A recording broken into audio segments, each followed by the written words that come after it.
In the timeline of ancient Israel, there is a period of total social blackout.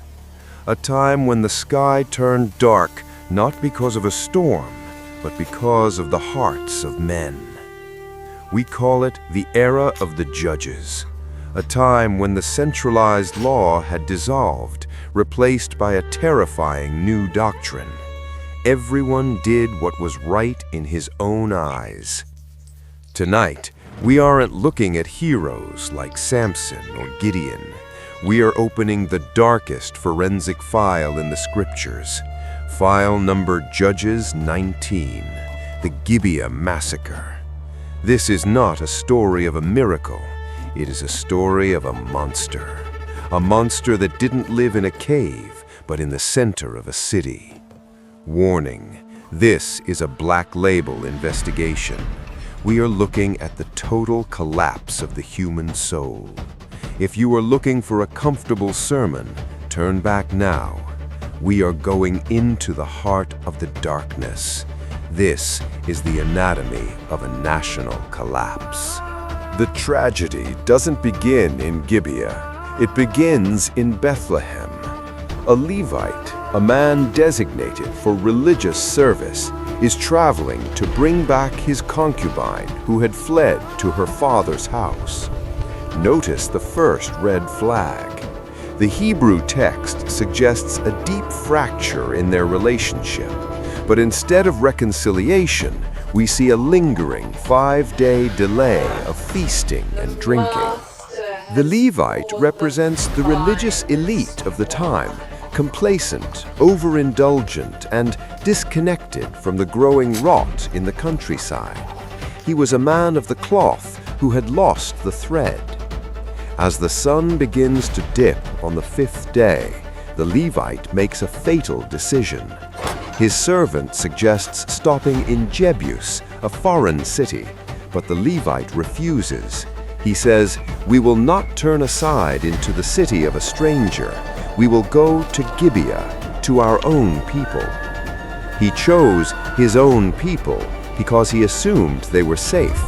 He assumed their shared history meant shared morality. He was wrong. The most dangerous enemy isn't the stranger outside the gate. It's the monster sitting in your own living room. They arrive in Gibeah as the shadows stretch long across the stone streets. In the ancient world, the law of hospitality was the only thing that kept a traveler alive. To refuse a traveler's shelter was a social sin. But as the Levite and his group sit in the town square, the lights in the houses go dark. One by one, the doors are bolted. No one offers them a place to stay. Think about the psychological profile of this city. This wasn't a town of busy people. This was a town of indifferent people. Only an old man, an outsider himself, finally offers them sanctuary. But his house was not a fortress. At midnight, the sons of Belial arrive. The term Belial translates to worthless or without a yoke. These weren't hungry men. They weren't desperate men. They were a mob looking for power. They demand the Levite be brought out. We see here the total inversion of the Sinai law. The city, meant for protection, had become a predator's den.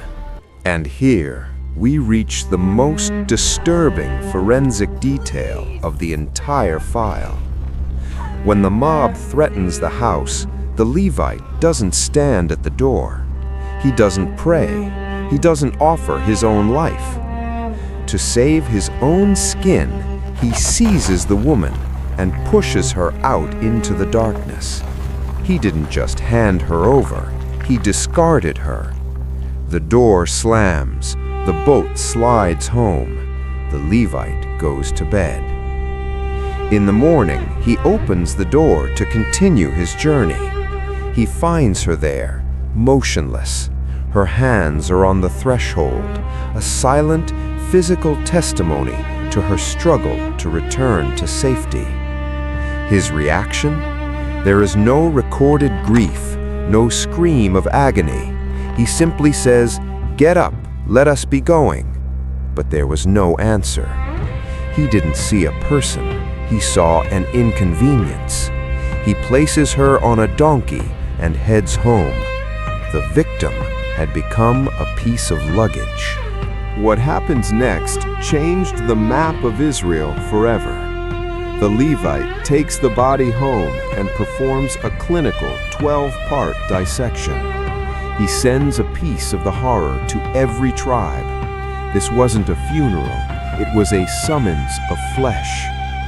He was using the horror he helped create to trigger a national outrage, and it worked. 400,000 men gathered at Mizpah. A civil war erupted that nearly wiped out the entire tribe of Benjamin. The War of Gibeah resulted in the deaths of over 65,000 men. A whole city was burned. A whole tribe was pushed to the brink of extinction. All because of one night where a man of God chose comfort over character. This is the chain reaction of sin. When the law is ignored in the home, it eventually burns down the nation. The massacre wasn't an isolated incident. It was the final symptom of a heart that had turned to stone. Why do we declassify this file today?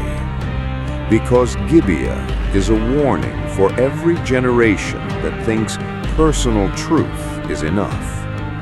When we stop protecting the vulnerable to protect our own egos, we are rebuilding the streets of Gibeah. The question for you tonight isn't, how could they do this?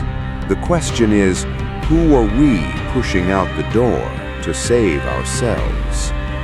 Stay in the light. The darkness is hungry, but the truth is a shield.